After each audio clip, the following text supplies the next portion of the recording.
Welcome to this lesson on the factor theorem. In algebra, understanding the connection between the zeros of a polynomial and its factors is crucial. Today, we will explore this powerful tool that helps us solve complex equations with ease. First, let's quickly review the notation. We usually represent a polynomial as p of x here. X is the variable or input, and p of x is the output value.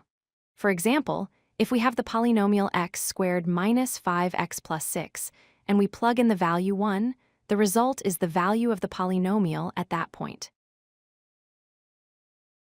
So, what exactly is a factor? Think about regular numbers. 3 is a factor of 12 because 12 divides by 3 perfectly with no remainder. Similarly, in algebra, x minus 2 is a factor of p of x if the polynomial divides by x minus 2 perfectly, leaving a remainder of 0. Next, let's define a zero, also known as a root. A zero is simply a specific input number. Let's call it c. That makes the entire polynomial equal to 0.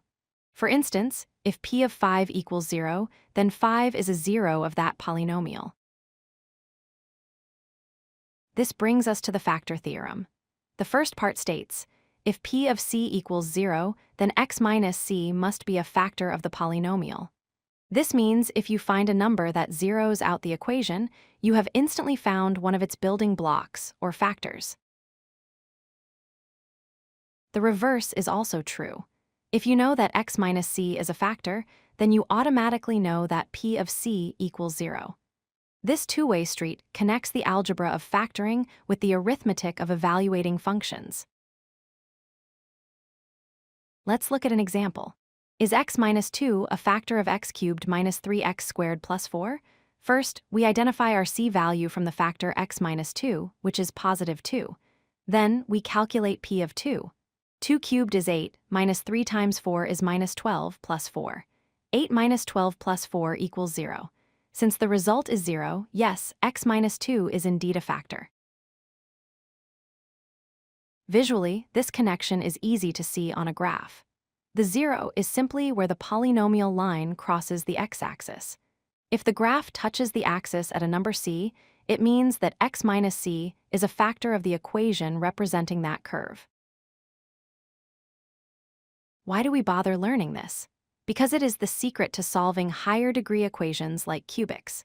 Standard rules often fail, but if you can guess just one number that makes the equation 0, you can convert it into a factor, divide it out, and simplify the problem into something much easier to solve. To wrap up, remember these key points. A zero is a number c where p of c is 0. A factor is the expression x minus c, and the factor theorem links them together. P of c is 0 if and only if x minus c is a factor. This simple rule is one of the most useful tools in your algebra toolkit. If you like this video, hit that like button and don't forget to subscribe. Visit codelucky.com for more such useful content.